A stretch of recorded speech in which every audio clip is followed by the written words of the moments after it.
Uma pesquisa divulgada pelo IPEC mostra que 24% dos eleitores brasileiros afirmam ser de direita, enquanto 11% se identificam como de esquerda.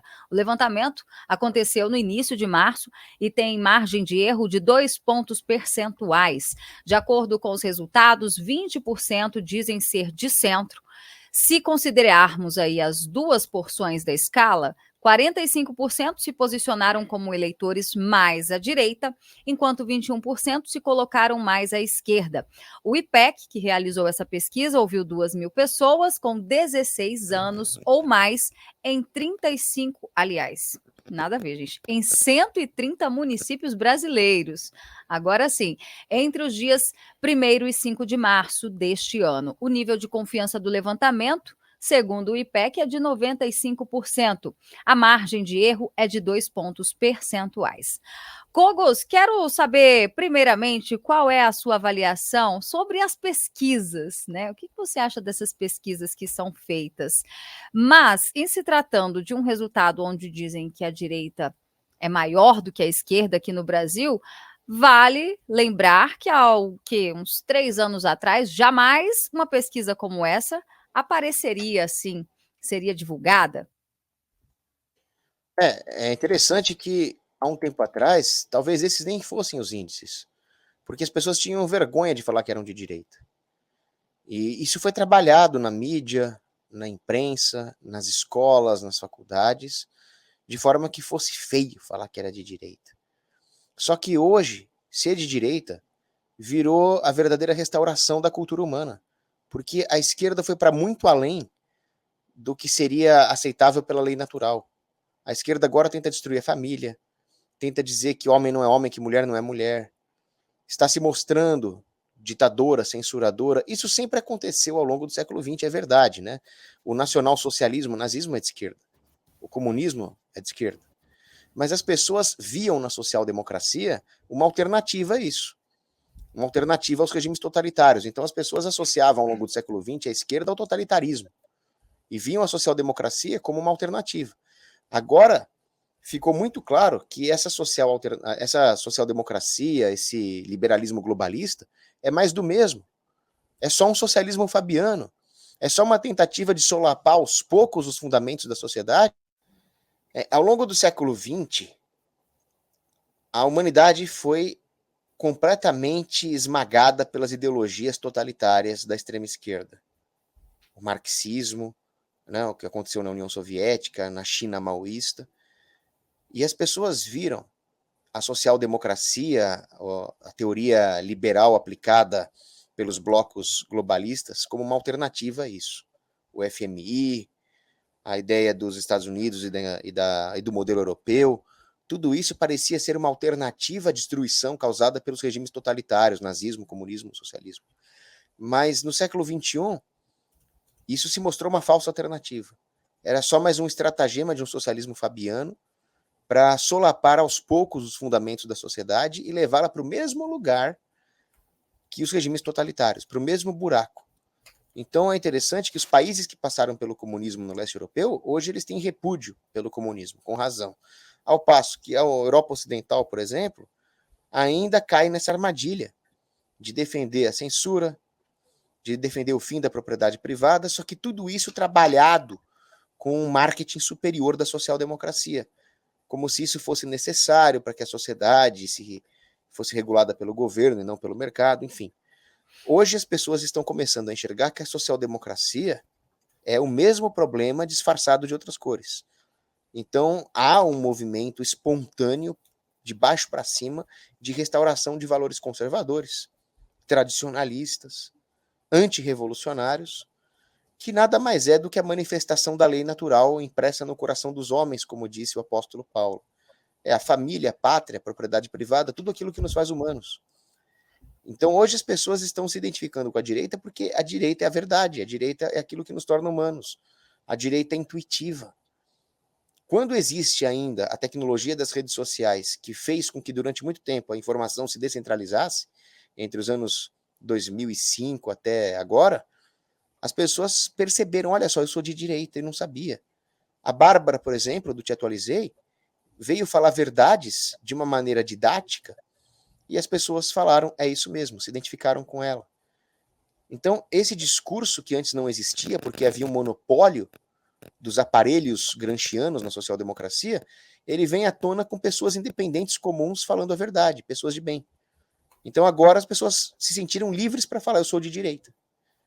E aí a única defesa do sistema é mandar prender, mandar matar, mandar bater, mandar censurar, mandar exilar, que é o que a ditadura brasileira está fazendo com quem hoje defende os bons valores. Só que mesmo assim, a população ainda vai lá e fala, eu sou de direita. A maioria fala isso. Porque a maioria é uma maioria silenciosa de pessoas boas e honestas, que estava calada por esse monopólio. E é por isso que o regime comunista está tão desesperado praticando atos de censura, atos brutais, típicos de uma ditadura totalitária, o que prova realmente que a social-democracia é um totalitarismo com mais paciência. Muito bom, Cobos. É isso mesmo. E o que a gente está vendo, né? O que a gente está vendo acontecer é um despertar, eu diria, da população brasileira, principalmente aí nos últimos, vamos dizer, 15 a 20 anos.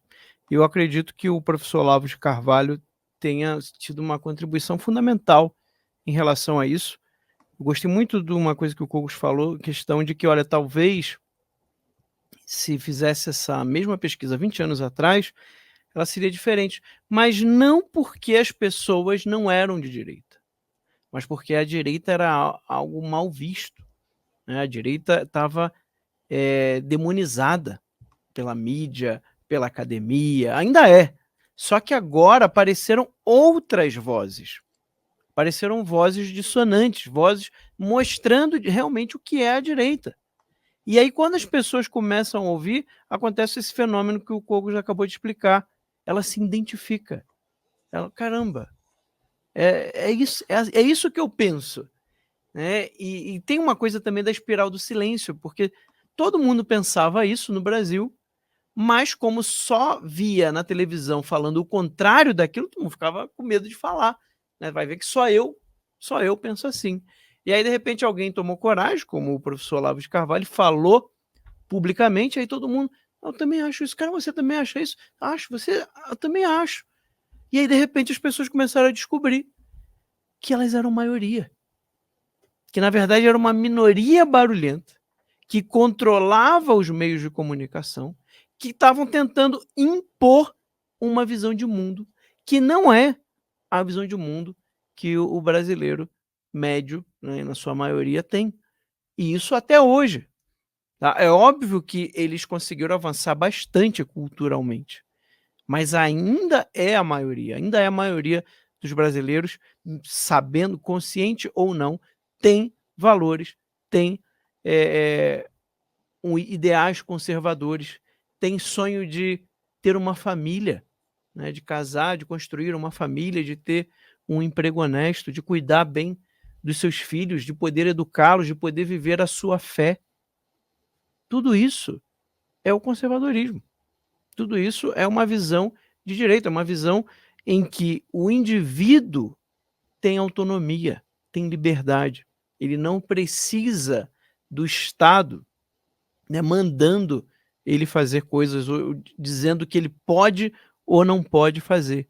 Que isso, sim, é uma visão muito mais da esquerda, né? É tudo para o Estado. É engraçado, né, que eles nos chamam de fascistas, mas o fascismo, ele resumido nessa frase, né? Tudo pelo Estado, nada sem o Estado. O que, obviamente, é o modo da esquerda agir. A esquerda, ela não aceita que você, como indivíduo, cresça. E no Brasil isso é muito claro. A questão do empreendedorismo.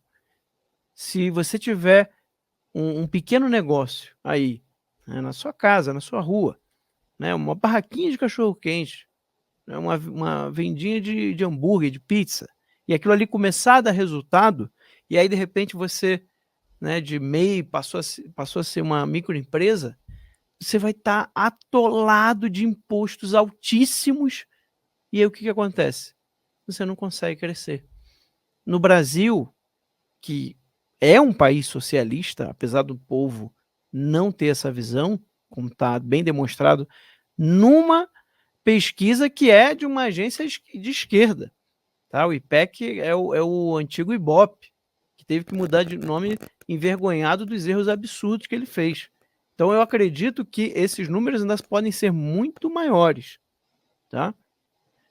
Mas a gente vive, infelizmente, num país socialista, onde o sucesso financeiro, né, o sucesso de um empresário, ele não é recompensado, ele é punido.